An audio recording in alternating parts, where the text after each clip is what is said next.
यहां एक चीज मैं कहना चाहता हूं, राजस्थान के सैनिकों में इस घटना को लेकर रोष है।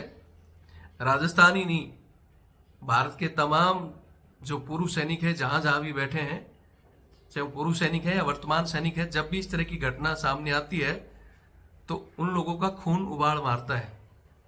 वो अपने आप को कैसे कंट्रोल करते हैं ये हमें ही पता है। हमें उम्मीद है कि प्रशासन के जो आला अधिकारी हैं इन घटनाओं पर संज्ञान लेंगे।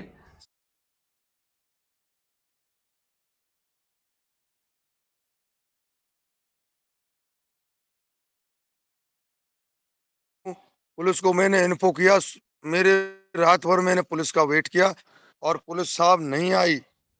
और पुलिस सुबह आती है और मेरे कोई रिपोर्ट करता को पकड़ के ले जाती है और मेरे रास्ते में मेरे हाथापाई करते हैं और थाने में जाके मेरे साथ में हाथापाई करते हैं। मैं एसएचओ को आवाज लगाता हूं कि मंजू फौजदार, एसएचओ में मंजू फौजदार आप आइए, आपके जवान मुझे मार रहे हैं।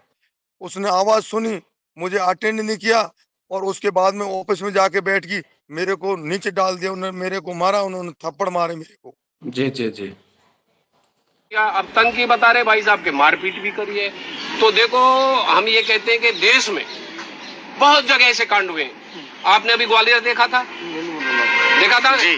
तो उसमें क्या है, भिंड में क्या हुआ, राकेश साहब के साथ में हुई जाती, पूरे देश से सैनिक आए, स्टेशन हेडक्वार्टर से आए, मतलब हर जगह से। अभी ऐसा कुछ नहीं, सैनिक कल्याण मंत्री जो आज सैनिक कल्याण मंत्री बैठा है वो भी एक सैनिक है, वो भी जी है। उनका अपने भाइयों के साथ में कुछ छोटा मोटा विवाद था। उन्होंने पुलिस को फोन द्वारा शिकायत की कि आप लोग यहाँ आए और हमारे विवाद को निपटाएं। रात को पुलिस नहीं आई, सुबह के टाइम पुलिस आई और उन्होंने विवाद तो नहीं निपटाया। और सूबेदार रामअवतार सिंह, आज सबसे पहले तो आप सबको पता है कि करौली राजस्थान में हमारे सेना के एक सूबेदार साहब जो कि ग्रेनेडियर के, उनको थाने में ले जाकर उनके साथ मारपीट की जाती है। जब वो कुर्सी पर बैठने लगते हैं तो उनके पीछे से एक सिपाही कुर्सी खींच लेता है कि कुर्सी पर नहीं, नीचे बैठो। और वो कहते हैं कि भाई मैं सीनियर सिटीजन हूं, मेरे से नीचे नहीं बैठा जाता। तो बोला नहीं, नीचे बैठ, उनके पीछे लात मारता है। तो आज इस घटना को कई दिन बीतने के बाद अभी तक उन पुलिस वालों पर कार्रवाई नहीं हुई, जबकि इस चीज की रिपोर्ट आर्मी के आला अधिकारियों तक पहुंच चुकी है। वहां के एसपी और कलेक्टर महोदय को भी बता दिया गया है।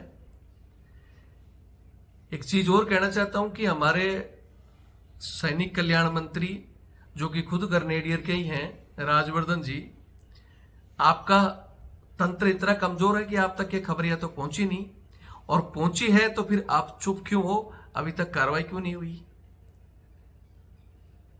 भजन लाल जी जो इसी इलाके से आते हैं, आपने पुलिस को ऐसे छूट दे रखी है कि फौजियों के कभी तो मार मार के उनके बाप बन जाओ, या कोई फौजी आए तो उसको तो छोड़ना ही नहीं है और कुर्सी पर बैठने ही नहीं देना।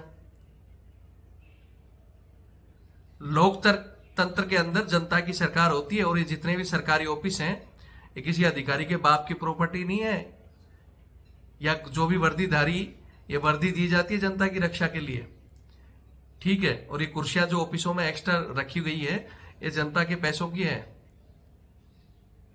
इन पे जनता को बैठने के लिए हमारा कोर्ट कानून, हमारी सरकार, हमारे अधिकारी बार बार कहते हैं कि हाँ भाई, जब तक किसी पर दोष साबित नहीं होता, चाहे वो फरियादी हो चाहे अपराधी पकड़कर लाए हो, जब तक सिद्ध नहीं होता उसको बैठाकर उस रिस्पेक्ट से बात करो। और ये तो कोई ऐसा है नहीं कि भाई आप चोरी या बलात्कार में इसको पकड़कर लाए हो। इनका भाइयों का मामूली सा विवाद था जिसकी रिपोर्ट भी इन्होंने की, सूबेदार साहब ने। और रात को ये गए भी नहीं और सुबह गए तो उठाकर लाकर रास्ते में भी इनके साथ मारपीट, और थाने में भी ये हाल किया है।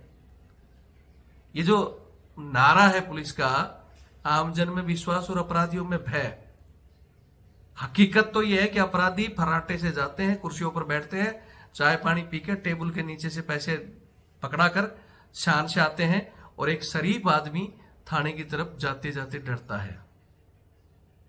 क्यों? क्योंकि पुलिस के बेस में बहुत सारे खुद गुंडे बैठे हैं जो सरकारी ड्यूटी नहीं करते, वो सिर्फ इधर उधर से आई हुई 2 नंबर की कमाई से, या बस ढूंढते हैं कि कहां खाने को मिले। मैं नहीं कहता कि सारा पुलिस तंत्र खराब है। बोलते हैं ना कि चंद मछली तालाब को गंदा कर देती हैं, और वो चंद मछलियों को अगर ठीक करना हो तो पुलिस में अगर जो अच्छे अधिकारी हैं, हम भी आशा करते हैं और हैं भी, तो वो क्यों नहीं इनके ऊपर कठोर कार्रवाई करते हैं। इन घटनाओं के बाद में भी अभी तक उनको सस्पेंड नहीं किया गया। सर्वप्रथम ऐसी घटना जब सामने आती है तो उसको सस्पेंड करना चाहिए, उस पर जांच बैठानी चाहिए। इन्होंने कहा कि सीसीटीवी चेक कर लो, अभी तक सीसीटीवी नहीं चेक कराई गई। बोलते हैं हमारे यहां तो सीसीटीवी नहीं है, और होगी तो दिखाएंगे नहीं। क्यों? मैं एक चीज कहना चाहता हूं, जिन फौजियों को आप बार बार टारगेट कर रहे हो, ये तो शुक्र मनाओ कि उन फौजियों में जो पहले के जैसे अधिकारी थे, जो समय समय पर ऐसा एक्शन लेते थे कि उसकी गूंज पूरे हिंदुस्तान में गूंजती थी।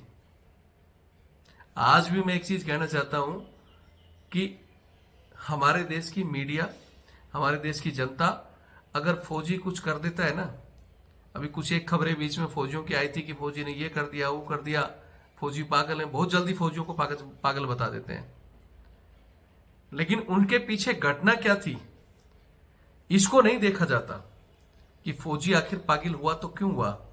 पान सिंह तोमर क्या यूं ही बन गया था पारिवारिक विवाद छोटा सा?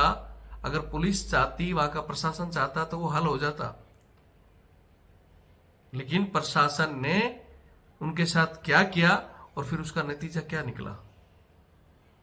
और भी बहुत से मामले हैं, अगर हम एक तरफा अगर किसी चीज को देखेंगे कि साहब फौजी ने ये कर दिया, फौजी ने ये कर दिया, लेकिन फौजी ने किया क्यों? अगर फौजी ने क्यों किया उसके ऊपर भी कार्रवाई हो ना, तो घटना ही नहीं घटे।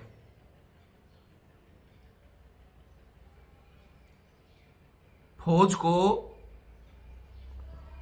अब बताओ सर। श्रीमान, जो घटना हुई है, कुड़गांव थाने ने मेरे साथ में मारपीट की है और पहले मेरे साथ में बहुत बुरा दुर्व्यवहार किया है। मैं सर पूछूंगा, इतना बताना। पहले तो आप ये बताओ साहब, आपका जो परिचय बताओ आप तो। सर, मेरा परिचय है सूबेदार राम अवतार, रिटायर्ड जेसीओ। मेरे पेरेंट बटालियन 20 ग्रेनेडर है जी और डिस्ट्रिक्ट करौली राजस्थान पड़ता है। मेरा गांव जगतपुरा है, थाना मेरा कुड़गांव है श्रीमान। जी जी जी। तो उस दिन ये क्या घटना हुई, मतलब थाने में आपके साथ? सर, थाने में मैं रिपोर्ट करता मैं खुद हूँ। पुलिस को मैंने इन्फो किया, मेरे रात भर मैंने पुलिस का वेट किया और पुलिस साहब नहीं आई। और पुलिस सुबह आती है और मेरे कोई रिपोर्ट करता को पकड़ के ले जाती है और मेरे रास्ते में मेरे हाथापाई करते हैं और थाने में जाके मेरे साथ में हाथापाई करते हैं। मैं एसएचओ को आवाज लगाता हूं कि मंजू फौजदार, एसएचओ में मंजू फौजदार आप आइए, आपके जवान मुझे मार रहे हैं। उसने आवाज सुनी, मुझे अटेंड नहीं किया और उसके बाद में ऑफिस में जाके बैठ गई, मेरे को नीचे डाल दिया, उन्होंने मेरे को मारा, उन्होंने थप्पड़ मारे मेरे को। जी जी जी। साहब, आपने एसएचओ साहब से वो उसका सीसीटीवी मांगा था, उन्होंने दिया नहीं? नहीं दिया।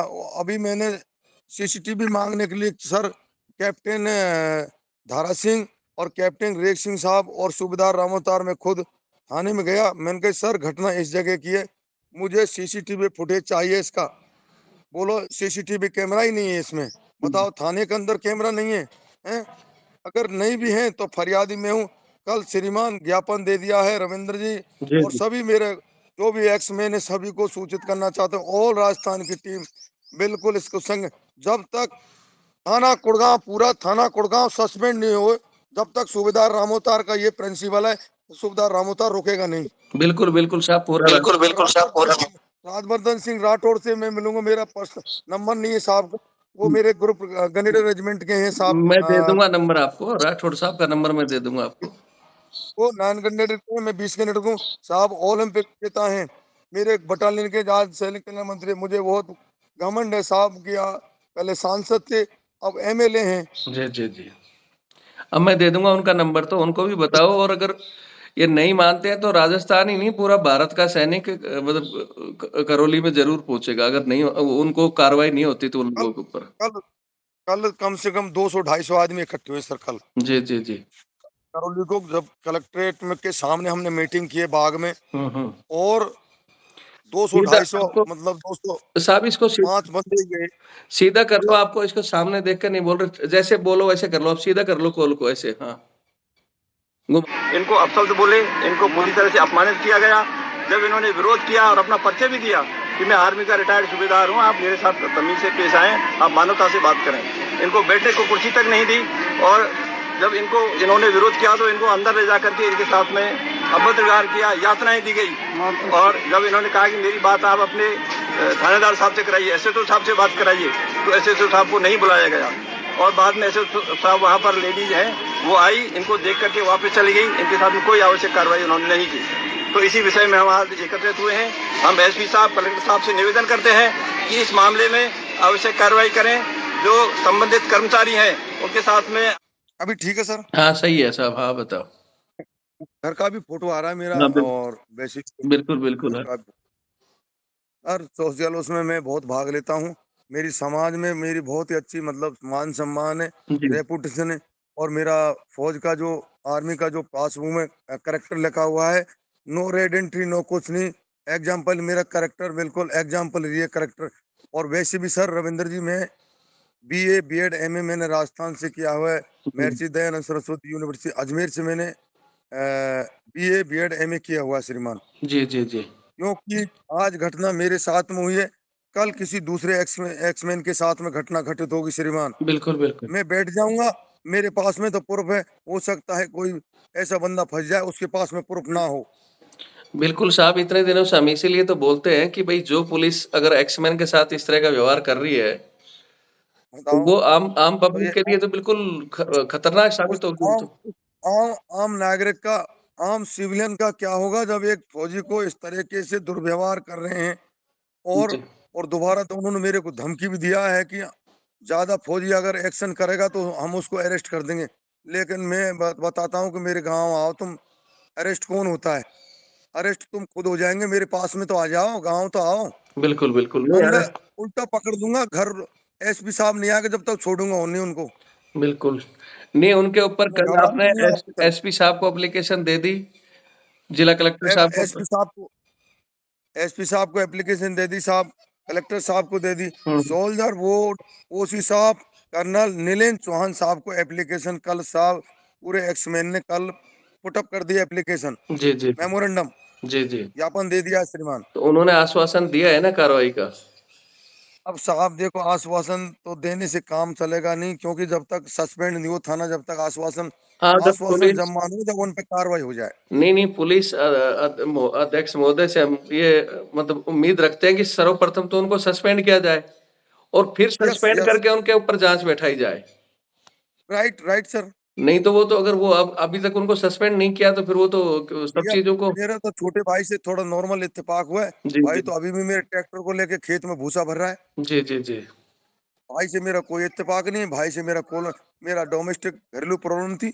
भाई से मेरा कोई इत्तेफाक नहीं, ना जी भाई से झगड़ा है। जी जी परसों आपका बड़ा पोता है, उसका मैंने बर्थडे मनाया, बच्चे ने बोला मेरे को, उसमें भी खूब खाना पीना खाया, मनाने की जरूरत नहीं, रूसने की जरूरत नहीं बिल्कुल ही। जी जी और वो आया और खूब खाना पीना प्रोग्राम, मैंने 5-10 आदमी मेरे आसपास के जो एक्समैन थे जी जी। सबको उनको इकट्ठा किया था, और उनको मैंने इनवाइट किया था, और मेरे घर पे प्रोग्राम किया था एक छोटा सा, उसमें आए सभी साहब लोग, कोई कोई इसी प्रॉब्लम नहीं। इसी इसीलिए इतने दिनों से साहब मैं हमेशा एक ही चीज कहता हूँ कि अपने एक्समैन अगर मिलकर रहे और थाने में अगर यस आप यस, अकेले नहीं जाते, क्योंकि पुलिस वालों का रवैया ऐसा हो चुका है, अगर आप मुझे साथ। मुझे उनका अगर ऐसा मालूम हो कि ये पुलिस वाले स्टाफ के हैं, लेकिन मैं उसको मान गया कि पुलिस वाले एक्चुअल में ही ये खराब हैं। और सभी पुलिस वाले नहीं होते, कुछ एक नहीं हरामखोर कुछ होते हैं, कुछ है कि मत से बोलते हैं ना कुछ। कुछ खानदानी भी होते हैं, अच्छे भी होते हैं। मैं जी जी सबकी मैं बुराई नहीं कर रहा हूँ, जी जी जी ठीक है ना। एसएचओ भी बढ़िया है, लेकिन एसएचओ पे वो बात मेरी कंट्रोल नहीं हुई श्रीमान। जी जी जी।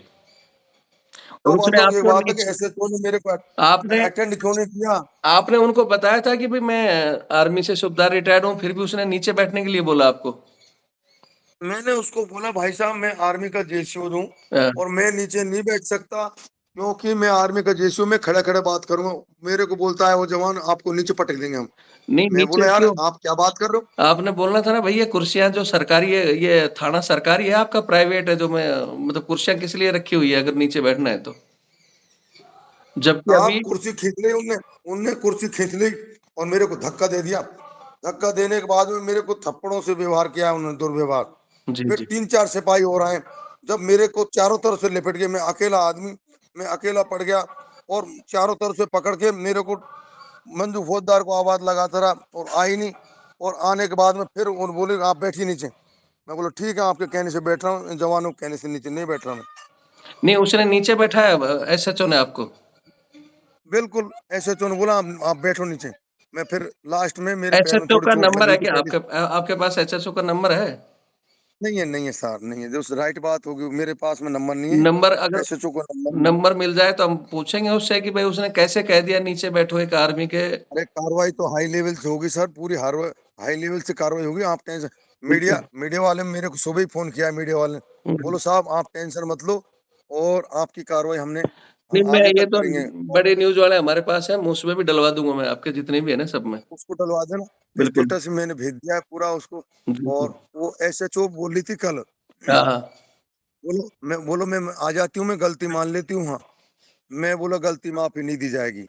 नहीं, मैं सभी गलती एक्समैन, लेकिन उन उनको सस्पेंड करो ना पहले, बोले बाकियों को पहले सस्पेंड करो। सस्पेंड करो, पहले भाई सस्पेंड करो, उसके बाद में हम देखते हैं। गलती मानने की तो बाद में बात होती है ना, पहले आपने सस्पेंड अरे नहीं किया। गलती मेरे घर पे आके गलती मान ले कि मैं नहीं मानूंगा गलती को, क्यों। कम से कम 100-200 आदमी के बीच में जब तक गलती नहीं मानेगी नहीं, मैं उसको एक्सक्यूज नहीं कर सकता। उनको बोलो पहले तो सस्पेंड करो, उसके बाद में पूरे गांव को और समाज को सबको इकट्ठा करके 100-200 आदमी के सामने उनको बोलो भाई वो गलती की, साहब उन्होंने हाथ महेंद्र जी, हाथ पैर जोड़ के माफी अभी मांगे। बिल्कुल हाथ पैर जोड़ के माफी मांग ले। मैं बिल्कुल। बात को मेरे अकेले के सामने, नहीं नहीं, सभी के अकेले सामने, नहीं, सबके क्योंकि सामने। अकेले के सामने अकेले के सामने से एक्सक्यूज करने से तो क्या है कि मतलब मैं गलती में आ जाऊंगा साहब नहीं नहीं, और सबके मेरे पे सामने। दोबारा कार्रवाई कर देंगे सबके सामने। बिल्कुल बिल्कुल बिल्कुल। एक्समैन यहाँ से लेके हिंडौन सिटी और अलवर तक और बयाना भरतपुर का पूरा एक्समैन को दोबारा डेट निश्चित कर दे और अब घर पे आ जा और गलती मान ले, मैं छोड़ दूंगा पीछे उसका। बिल्कुल बिल्कुल। और नहीं तो पहले सस्पेंड हो, उसके बाद में कार्रवाई क्या करते हैं, क्या होती है। नहीं, अगर राजवर्धन ये सिंह राठौर साहब साहब हाँ, राजवर्धन सिंह राठौर साहब का नंबर भेज देना। मैं भेज और दूंगा मैं अभी एडम आपको। कमांडेंट एडम उसका जो कल एप्लीकेशन दिया है जी जी उसका मैं मतलब फोटोकॉपी मैंने साहब को, एडम कमांडेंट अलवर को, राहुल कुमार साहब को मैंने भेज दिए। जी जी। पर्सनली फोन करके बता दूंगा और वो भी कार्रवाई करेंगे। सोल्जर बोर्ड ने बोल रहे हैं कि हम कलेक्टर को एप्लीकेशन दे रहे हैं और बिल्कुल कार्रवाई होगी। जी जी जी। अब ये फोन आ रहा है साहब, आपके आज्ञा हो तो मैं ठीक है। उसको अटेंड कर लूँ। बिल्कुल, करो करो सब, मैं करता हूँ इसको ना। ठीक। थैंक यू साहब, थैंक यू, जय रविंदर जी, थैंक यू, आपने अटेंड किया उसके लिए बहुत बहुत थैंक यू वेरी मच। धन्यवाद साहब, जय हिंद।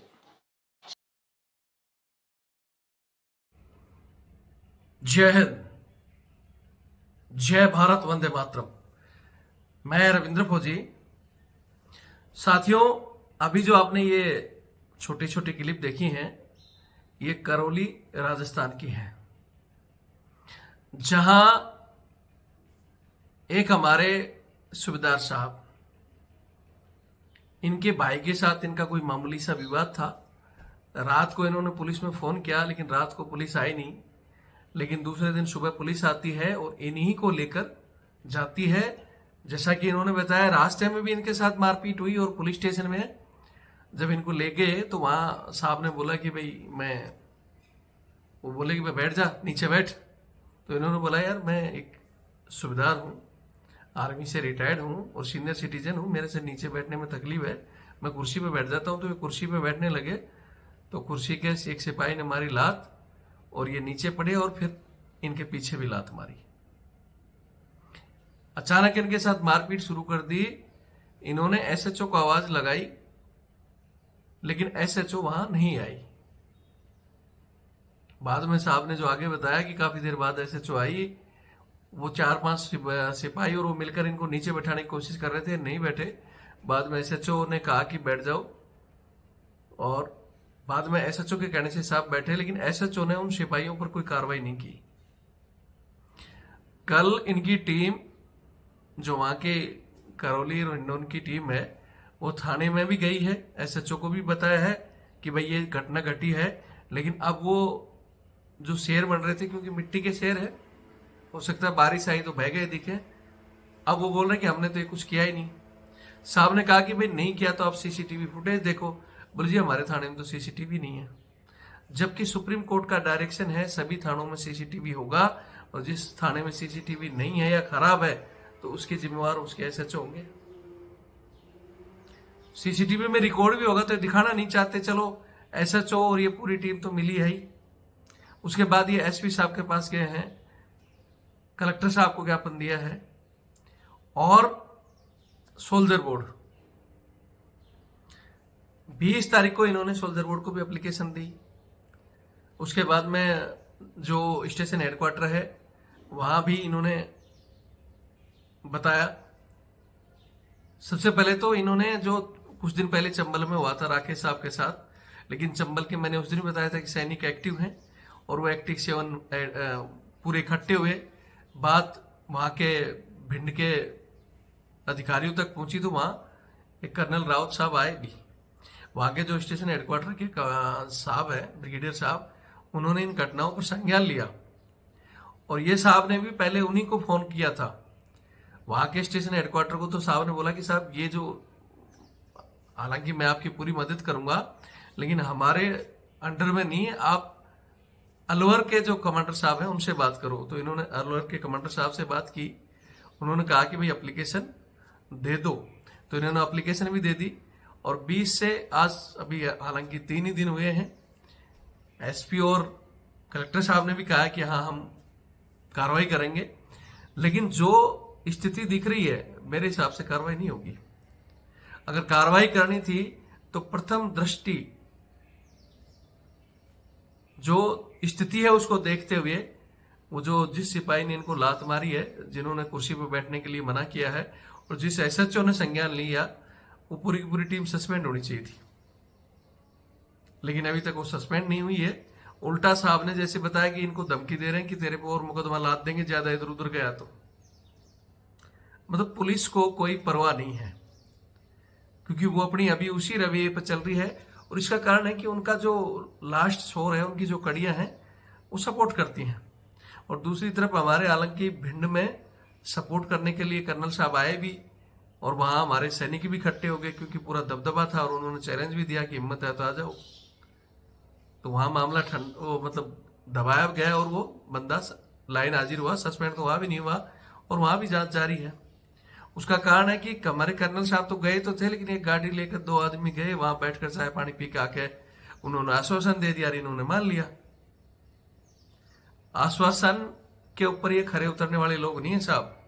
जब तक जिस तरह पहले की क्यूआरटी थी ना, इसी चंबल के आस पास एक आगरा की कहानी सबको पता है ना, कि एक कैप्टन साहब थे जो सिगरेट पी रहे थे, उनको थाने ले गए थे। और जब वहां कमांडर साहब को पता चला तो उन्होंने किस तरह उसको स्थिति को संभाला था और पुलिस वालों का अच्छे से इलाज किया। उसके बाद कई दिनों तक फौजी साहब राम राम। तो फौजी साहब राम राम तभी हो सकता है जब या तो हमारा महकमा अच्छी तरह से इन चीजों को हैंडल करे। एक तरफ तो हमारी सरकार कहती है कि भाई फौज को खुली छूट है, पावर है इनके पास, लेकिन ये पावर को कहां इस्तेमाल करते हैं? रविंद्र फौजी के यूट्यूब चैनल को बंद करवा दो यार, वो सहायक सो एक बंद करवा देगा हमारा। वहां पावर का इस्तेमाल कर रहे हैं। क्या इनके पास जब सारा देश में बाढ़ भूकंप कुछ भी स्थिति आ जाओ, हालांकि हमारे एक और कैप्टन जो साहब है उन्होंने कहा कि भाई दोनों ही फोर्स हैं, वर्दीधारी हैं, हम बाहर की सुरक्षा संभालते हैं और पुलिस अंदर की संभालती है। लेकिन आपको बता दूं कि फौज बाहर बॉर्डर को भी सुरक्षित रखती है, और जहां ये पुलिस सिस्टम फेल हो जाता है, अंतरिक्ष सुरक्षा में भी लास्ट में सेना को ही भेजा जाता है। ठीक है, तो जहां से इनकी लास्ट क्षमता खत्म हो जाती है, वहां से फौज की क्षमता शुरू होती है। इतनी पावर होने के बावजूद में पावर का इस्तेमाल नहीं करना। कर्नल साहब तक पिटे तब भी इन्होंने नहीं किया, तो ये रिटायर के लिए तो करेंगे क्या? नहीं तो वहां जो एक्शन होना चाहिए था, वहीं पंजाब में एक बार चंडीगढ़ में एक्शन हुआ है, आपने सुना भी होगा। एक एसपी सैनी करके एक एसपी था उस समय, एसपी था वो, और एक सीएमपी के कर्नल साहब के साथ मारपीट कर दी थी उसने, क्योंकि उसका जो ड्राइवर था और वहां कोई घटना हो गई थी और वहां ये एसपी सैनी और पुलिस टीम गई हुई थी, वहां सीएमपी के कर्नल भी थे। तो उन्होंने, कर्नल साहब ने सिर्फ इतना पूछ लिया था, भाई क्या मामला हुआ है, कैसे पुलिस इकट्ठी हो रही है। तो इसी बात पे उनके साथ मारपीट कर दी थी कि तेरे को ज्यादा बताएंगे हम। लेकिन उनके साथ जैसे मारपीट हुई और उनको उठाकर ले गए, तो कर्नल साहब की वाइफ गई सीधा कोर में, वहां जो कमांड में, सॉरी, और कमांड के जो एसएम साहब थे उस समय, बरियाल साहब, उन्होंने बात को सुनते बोला ठीक है चलो, सीधा किसी से नीचे नहीं मिलाया, सीधा जीओसी साहब के पास ले जा खड़ा कर दिया। बोला साहब ये हालत है। अच्छा, बोला उसकी साले की चूहे की इतनी हिम्मत होगी। और उसने बोला कि ऑर्डर दिया उस नजदीक जो ब्रिगेड था, बोले साले को बिल से खींच के लिया चूहे की तरह। और वो ब्रिगेड ने 1 सेकंड के अंदर चंडीगढ़ सेक्टर का जो एसपी बैठता था पूरा इलाका घेर लिया था। और जब फौज ने घेरा, वहां पंजाब पुलिस को और सीएम को और दिल्ली तक हलचल मिल गई, भाई फौज ने जो सैनिक को छोड़ना नहीं है किसी भी हालत में। सीएम ने लगातार फोन, पंजाब का डीजीपी आकर कमांडर साहब के आगे हाथ जोड़ रहा है कि साहब छोड़ दो, बोले नहीं। फिर पता नहीं कैसे वो जो अपने आप को शेर बन रहा था वो चूहा, उसको अंडरग्राउंड करके कहां से निकाला, कहां से नहीं निकल कर वो भाग गया। कई दिन तक वो नजर नहीं आया था, ठीक है। और फौज ने कहा था कि हम उसको छोड़ेंगे नहीं। बाद में फौज और पुलिस की टीम बनाई गई, जिसमें फौज के अधिकारी भी शामिल थे। घटना की इंक्वायरी हुई और उसको चलकर उसका एसपी से डिमोशन किया गया उसको। लेकिन फिर वो राजनीतिक हस्तक्षेप से बहुत बड़े पद पे भी पहुंचा, वो पहुंच गया। लेकिन उसकी बाद में कभी हिम्मत नहीं होगी कि किसी अधिकारी के साथ इस तरह का वो कर दे। उसको पता है कि फौज बम्बू घुसेड़ देगी। तो एक वो जमाना था, तब ये चीजें अगर गलती से हो भी जाती थी तो गलती करने वाला 4 बार सोचता था। और बस इसी तरह जाओ। पहली बात तो कुछ जवानों के मामले में तो जाना ही नहीं, क्यों साहब पता ही नहीं चल रहा। हमें पता सबको चल जाता है। जब यहाँ रविंद्र फौजी को बैठे हुए देश की हर खबर हमारे पास आ सकती है, तो आपके पास नहीं आ सकती। आपकी इंटेलिजेंस, आपकी और टीमें हैं, पता नहीं कौन कौन से सेक्शन बना रखे, किस चीज के लिए हैं। क्या वो इन घटनाओं पर नजर नहीं रखते? फिर कह रहा हूं कि वो सेना हमारी एक्शन ले, या फिर हमारे जो पूर्व सैनिक है, जिस तरह चंबल वाले जाकर थाने के आगे खड़े हो गए थे ना कि आ जाओ किसकी मां ने दूध पिलाया है, या जिस तरह वकील करते हैं, इस तरह आपको भी ठोस कदम उठाने होंगे। नहीं तो भैया इन घटनाओं को फौजी बताना बोल दो, या फिर संगठित रहो, थाने में अकेले मत जाओ। ये इनका जो सिस्टम है, लिखा तो बाहर थाने के आगे जाता है कि आमजन में विश्वास और अपराधियों में भय, लेकिन ये उल्टा है। अपराधी बेखौफ जाता है, कुर्सी पर बैठता है, चाय पानी पीकर नीचे टेबल से देकर आ जाता है, और आम आदमी डरता है। वो कुर्सी क्या इनके बाप की है क्या? जितने भी सरकारी ऑफिस हैं, जो सोचते हैं कि थानेदार सोचता है कि मैं इस इलाके का मालिक हूं, मेरी सारी कुर्सियां उर्सियां, भैया वो सरकारी ऑफिस है। तो तेरा कोई प्राइवेट घर है तो वहां बोल सकता है कि भाई मैं कुर्सी नहीं दूंगा। ऊपर से लेकर नीचे तक सरकार के, कोर्ट के, सबके आर्डर है कि किसी को जब तक अपराध सिद्ध नहीं होता, भैया उसको कुर्सी पर बैठाकर पूछताछ करो। आज जब कोर्ट का उससे अपराधी कोई सिद्ध हो जाता है तो कोर्ट अपना आप तय करेगा वो जेल जाएगा कहां जाएगा। लेकिन आप लोग सीधे के सीधे सरकार के और कोर्ट के ऑर्डर को डिनाई करते हो, और इसका कारण है कि आप के जो अधिकारी है ना, उनका जो सिस्टम फेल है, और वो फेल इसलिए है कि साला हर जगह रिश्वतखोरी चल रही है, ठीक है। तो मैं अपने सैनिकों भी कहना चाहता हूं, इन चीजों के लिए जब तक दूसरे के साथ होती है तो हमें क्या लेना। इस तरह की घटनाएं आप सोचते हो, और जब किसी दिन आपके साथ बीतती तब आपको पता चलता है कि सर मेरे साथ तो ये हुआ है। तो इसके लिए हम बार बार कहते हैं कि कहीं घटना होती है, घटना में इस आज के युग में ये नहीं कि आप 20-30 आदमी पहुंच जाओ और मसला हल हो जाएगा। 100 आदमी पहुंच जाओ, 100, 200, 500 की संख्या में पहुंचना भी पड़ेगा। उसके अलावा आजकल मीडिया में भी इन चीजों को हाईलाइट करना पड़ेगा, और बाकी मीडिया आपकी चीजों को नहीं दिखाएगी। अगर किसी फौजी ने किसी की हेकड़ी निकाल दी ना, या कुछ कांड कर दिया, जब तो जो बड़ी बड़ी न्यूजों में चलता है, देखो फौजी पागल, फौजी ये कर दिया फलाना, हमारे लोग कहते हैं फौजी का सिर फिर गया, ये कर दिया। अरे इस तरह की घटनाएं होती हैं, जब किसी के रिस्पेक्ट के ऊपर वो आती है तो आदमी कुछ नहीं सोचता, पता नहीं क्या क्या कर देता है। तो सरकार, हमारे एजेंसियां इन चीजों को रोक क्यों नहीं रहे? फिर आप बोलते हो कि फौजी पागल है, कोई घटना करते। पान सिंह तोमर ऐसे तो बन नहीं गया था ना पुलिस के पास। अगर पुलिस चाहती तो शायद पान सिंह तोमर बदमाश नहीं बनता। वो पुलिस की गंदी हरकतों की वजह से पारिवारिक झगड़े को अगर पुलिस अगर सही से हैंडल करती, वहीं की वहीं हल हो जाता। एक देश का होनहार खिलाड़ी और एक फौजी को बागी बनना पड़ा। इन घटनाओं से पुलिस को सोचना चाहिए, लेकिन ये सोचते क्या, इनके तो बस हाँ कहाँ से माल आ रहा है वो हाल है। बाकी वीडियो देखें और शेयर करें। अभी बड़े बड़े अधिकारियों को ज्ञापन वगैरह दिया गया है। अगर इसके बावजूद जय हिंद, जय भारत, वंदे मातरम। मैं रविंद्र फौजी। साथियों, अभी जो आपने ये छोटी छोटी क्लिप देखी हैं, ये करौली राजस्थान की है, जहां एक हमारे सूबेदार साहब, इनके भाई के साथ इनका कोई मामूली सा विवाद था। रात को इन्होंने पुलिस में फोन किया, लेकिन रात को पुलिस आई नहीं। लेकिन दूसरे दिन सुबह पुलिस आती है और इन्हीं को लेकर जाती है। जैसा कि इन्होंने बताया, रास्ते में भी इनके साथ मारपीट हुई और पुलिस स्टेशन में जब इनको ले गए तो वहां साहब ने बोला कि भाई वो बोले कि भाई बैठ जा, नीचे बैठ। तो इन्होंने बोला यार मैं एक सूबेदार हूँ, आर्मी से रिटायर्ड हूँ और सीनियर सिटीजन हूँ, मेरे से नीचे बैठने में तकलीफ है, मैं कुर्सी पे बैठ जाता हूँ। तो ये कुर्सी पे बैठने लगे तो कुर्सी के एक सिपाही ने मारी लात और ये नीचे पड़े और फिर इनके पीछे भी लात मारी। अचानक इनके साथ मारपीट शुरू कर दी। इन्होंने एसएचओ को आवाज लगाई, लेकिन एसएचओ वहां नहीं आई। बाद में साहब ने जो आगे बताया कि काफी देर बाद एसएचओ आई। वो 4-5 सिपाही और वो मिलकर इनको नीचे बैठाने की कोशिश कर रहे थे, नहीं बैठे। बाद में एसएचओ ने कहा कि बैठ जाओ, और बाद में एसएचओ के कहने से साहब बैठे, लेकिन एसएचओ ने उन सिपाहियों पर कोई कार्रवाई नहीं की। कल इनकी टीम, जो वहां के करौली और हिंडौन की टीम है, वो थाने में भी गई है। एसएचओ को भी बताया है कि भाई ये घटना घटी है, लेकिन अब वो जो शेर बन रहे थे, क्योंकि मिट्टी के शेर है, हो सकता है बारिश आई तो बह गए दिखे। अब वो बोल रहे कि हमने तो ये कुछ किया ही नहीं। साहब ने कहा कि भाई नहीं किया तो आप सीसीटीवी फुटेज देखो। बोले जी हमारे थाने में तो सीसीटीवी नहीं है, जबकि सुप्रीम कोर्ट का डायरेक्शन है सभी थानों में सीसीटीवी होगा, और जिस थाने में सीसीटीवी नहीं है या खराब है तो उसके जिम्मेवार उसके एसएचओ होंगे।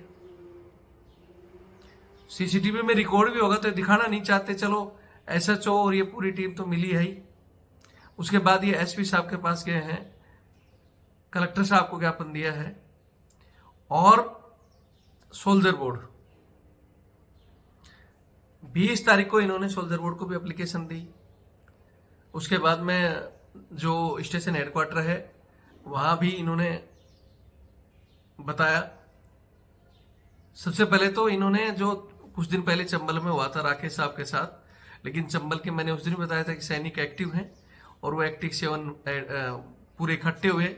बात वहां के भिंड के अधिकारियों तक पहुंची तो वहां एक कर्नल राउत साहब आए भी। वहां के जो स्टेशन हेडक्वार्टर के साहब है, ब्रिगेडियर साहब, उन्होंने इन घटनाओं पर संज्ञान लिया, और ये साहब ने भी पहले उन्हीं को फोन किया था वहां के स्टेशन हेडक्वार्टर को। तो साहब ने बोला कि साहब ये जो, हालांकि मैं आपकी पूरी मदद करूंगा लेकिन हमारे अंडर में नहीं है, आप अलवर के जो कमांडर साहब हैं उनसे बात करो। तो इन्होंने अलवर के कमांडर साहब से बात की। उन्होंने कहा कि भाई एप्लीकेशन दे दो, तो इन्होंने एप्लीकेशन भी दे दी। और 20 से आज अभी हालांकि 3 ही दिन हुए हैं, एसपी और कलेक्टर साहब ने भी कहा कि हाँ हम कार्रवाई करेंगे, लेकिन जो स्थिति दिख रही है मेरे हिसाब से कार्रवाई नहीं होगी। अगर कार्रवाई करनी थी तो प्रथम दृष्टि जो स्थिति है उसको देखते हुए, वो जो जिस सिपाही ने इनको लात मारी है, जिन्होंने कुर्सी पर बैठने के लिए मना किया है, और जिस एसएचओ ने संज्ञान लिया, वो पूरी की पूरी टीम सस्पेंड होनी चाहिए थी। लेकिन अभी तक वो सस्पेंड नहीं हुई है। उल्टा साहब ने जैसे बताया कि इनको धमकी दे रहे हैं कि तेरे पे और मुकदमा लाद देंगे ज्यादा इधर उधर गया तो। मतलब पुलिस को कोई परवाह नहीं है, क्योंकि वो अपनी अभी उसी रवैये पर चल रही है। और इसका कारण है कि उनका जो लास्ट शोर है, उनकी जो कड़ियां हैं वो सपोर्ट करती हैं। और दूसरी तरफ हमारे हालांकि भिंड में सपोर्ट करने के लिए कर्नल साहब आए भी, और वहां हमारे सैनिक भी इकट्ठे हो गए क्योंकि पूरा दबदबा था, और उन्होंने चैलेंज भी दिया कि हिम्मत है तो आ जाओ। तो वहां मामला वो मतलब दबाया गया और वो बंदा लाइन हाजिर हुआ, सस्पेंड तो वहां भी नहीं हुआ, और वहां भी जांच जारी है। उसका कारण है कि हमारे कर्नल साहब तो गए तो थे, लेकिन एक गाड़ी लेकर 2 आदमी गए, वहां बैठकर चाय पानी पी के आके उन्होंने आश्वासन दे दिया, इन्होंने मान लिया। आश्वासन के ऊपर ये खरे उतरने वाले लोग नहीं है साहब। जब तक जिस तरह पहले की क्यूआरटी थी ना, इसी चंबल के आस पास एक आगरा की कहानी सबको पता है ना, कि एक कैप्टन साहब थे जो सिगरेट पी रहे थे, उनको थाने ले गए थे, और जब वहां कमांडर साहब को पता चला तो उन्होंने किस तरह उसको स्थिति को संभाला था और पुलिस वालों का अच्छे से इलाज किया। उसके बाद कई दिनों तक फौजी साहब राम राम। तो ये फौजी साहब राम राम तभी हो सकता है जब या तो हमारा महकमा अच्छी तरह से इन चीजों को हैंडल करे। एक तरफ तो हमारी सरकार कहती है कि भाई फौज को खुली छूट है, पावर है इनके पास, लेकिन ये पावर को कहां इस्तेमाल करते हैं? रविंद्र फौजी के यूट्यूब चैनल को बंद करवा दो यार, वो सहायक सो एक बंद करवा देगा हमारा, वहां पावर का इस्तेमाल कर रहे हैं। क्या इनके पास जब सारा देश में बाढ़ भूकंप कुछ भी स्थिति आ जाओ, हालांकि हमारे एक और कैप्टन जो साहब है उन्होंने कहा कि भाई दोनों ही फोर्स हैं, वर्दीधारी हैं, हम बाहर की सुरक्षा संभालते हैं और पुलिस अंदर की संभालती है। लेकिन आपको बता दूं कि फौज बाहर बॉर्डर को भी सुरक्षित रखती है, और जहां ये पुलिस सिस्टम फेल हो जाता है, अंतरिक्ष सुरक्षा में भी लास्ट में सेना को ही भेजा जाता है। ठीक है, तो जहां से इनकी लास्ट क्षमता खत्म हो जाती है, वहां से फौज की क्षमता शुरू होती है। इतनी पावर होने के बावजूद में पावर का इस्तेमाल नहीं करना। कर्नल साहब तक पिटे तब भी इन्होंने नहीं किया, तो ये रिटायर के लिए तो करेंगे क्या? नहीं तो वहां जो एक्शन होना चाहिए था, वहीं पंजाब में एक बार चंडीगढ़ में एक्शन हुआ है, आपने सुना भी होगा। एक एसपी सैनी करके एक एसपी था, उस समय एसपी था वो, और एक सीएमपी के कर्नल साहब के साथ मारपीट कर दी थी उसने, क्योंकि उसका जो ड्राइवर था और वहां कोई घटना हो गई थी, और वहां ये एसपी सैनी और पुलिस टीम गई हुई थी, वहां सीएमपी के कर्नल भी थे। तो उन्होंने कर्नल साहब ने सिर्फ इतना पूछ लिया था, भाई क्या मामला हुआ है, कैसे पुलिस इकट्ठी हो रही है। तो इसी बात पे उनके साथ मारपीट कर दी थी कि तेरे को ज्यादा बताएंगे हम। लेकिन उनके साथ जैसे मारपीट हुई और उनको उठाकर ले गए, तो कर्नल साहब की वाइफ गई सीधा कोर में, वहां जो कमांड में सॉरी, और कमांड के जो एसएम साहब थे उस समय बरियाल साहब, उन्होंने बात को सुनते बोला ठीक है चलो, सीधा किसी से नीचे नहीं मिलाया, सीधा जीओसी साहब के पास ले जा खड़ा कर दिया। बोला साहब ये हालत है। अच्छा बोला, उसकी साले की चूहे की इतनी हिम्मत होगी। और उसने बोला कि ऑर्डर दिया उस नजदीक जो ब्रिगेड था, बोले साले को बिल से खींच के लिया उस चूहे की तरह। और वो ब्रिगेड ने 1 सेकंड के अंदर चंडीगढ़ सेक्टर का जो एसपी बैठता था पूरा इलाका घेर लिया था। और जब फौज ने घेरा, वहां पंजाब पुलिस को और सीएम को और दिल्ली तक हलचल मिल गई, भाई फौज ने जो सैनिक को छोड़ना नहीं है किसी भी हालत में। सीएम ने लगातार फोन, पंजाब का डीजीपी आकर कमांडर साहब के आगे हाथ जोड़ रहा है कि साहब छोड़ दो, बोले नहीं।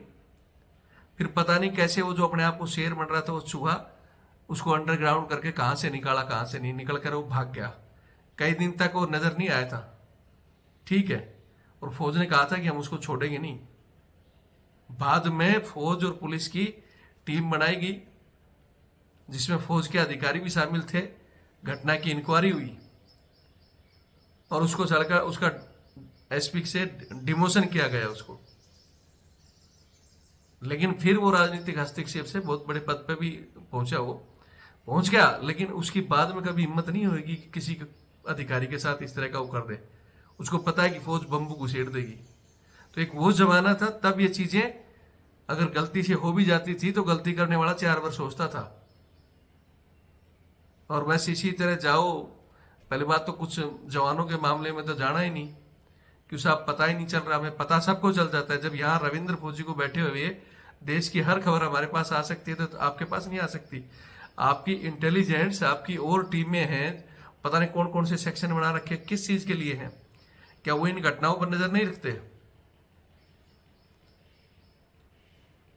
फिर कह रहा हूं कि वो सेना हमारी एक्शन ले, या फिर हमारे जो पुरुष सैनिक है जिस तरह चंबल वाले जाकर थाने के आगे खड़े हो गए थे ना कि आ जाओ किसकी माँ ने दूध पिलाया है, या जिस तरह वकील करते हैं, इस तरह आपको भी ठोस कदम उठाने होंगे।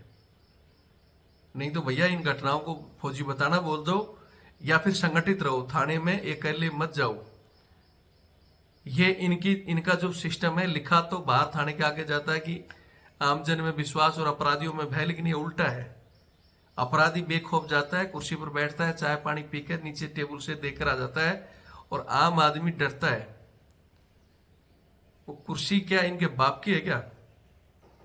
जितने भी सरकारी ऑफिस हैं जो सोचते हैं कि थानेदार सोचता है कि मैं इस इलाके का मालिक हूं, मेरी सारी कुर्सियां उर्सियां, भैया वो सरकारी ऑफिस है।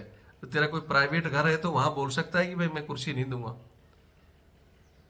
ऊपर से लेकर नीचे तक सरकार के, कोर्ट के, सबके आर्डर हैं कि किसी को जब तक अपराध सिद्ध नहीं होता भैया उसको कुर्सी पर बैठाकर पूछताछ करो। आज जब कोर्ट का उससे अपराधी कोई सिद्ध हो जाता है तो कोर्ट अपना आप तय करेगा वो जेल जाएगा कहाँ जाएगा।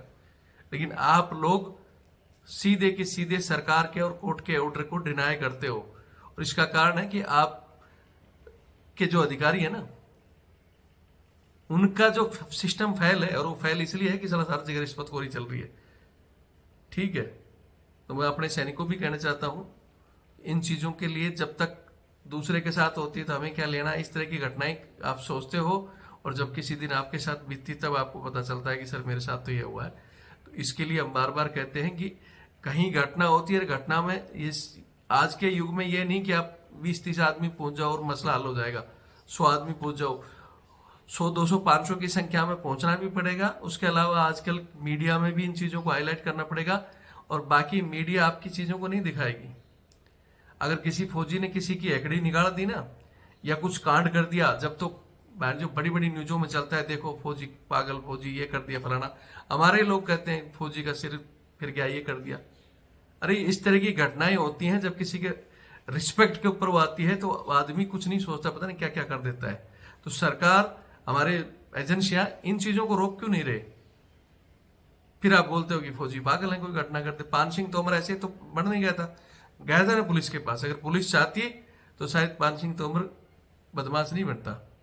वो पुलिस की गंदी हरकतों की वजह से पारिवारिक झगड़े को अगर पुलिस सही से हैंडल करती, वहीं की वहीं हल हो जाता। एक देश का होनहार खिलाड़ी और एक फौजी को बागी बनना पड़ा। इन घटनाओं से पुलिस को सोचना चाहिए, लेकिन ये सोचते क्या इनके तो बस हाँ कहाँ से माल आ रहा है, वो हाल है। बाकी वीडियो देखें और शेयर करें। अभी बड़े बड़े अधिकारियों को ज्ञापन वगैरह दिया गया है। अगर इसके बावजूद भी वो सस्पेंड होकर उनके ऊपर ठोस कार्रवाई नहीं होती है, तो फिर आगे आने वाले समय में देश के पूर्व सैनिकों में रोष है। राजस्थान के पहले जो प्रोग्राम बनेगा राजस्थान के सैनिकों का होगा, और फिर भारत के तमाम हिस्से के सैनिक यहाँ जरूर पहुंचेंगे। सैनिकों को कमजोर ना सोचो, वो डिसिप्लिन में हैं, लेकिन जब बात इज्जत की आती है तो घर से निकलते हैं तो फिर अच्छे से जवाब देकर ही निकलेंगे फिर। बाकी वीडियो देखें और शेयर करें। सभी सैनिक तैयार रहें, इज्जत सम्मान से बढ़कर कुछ नहीं है। वीडियो देखें और शेयर करें। जय हिंद, जय भारत, वंदे मातरम।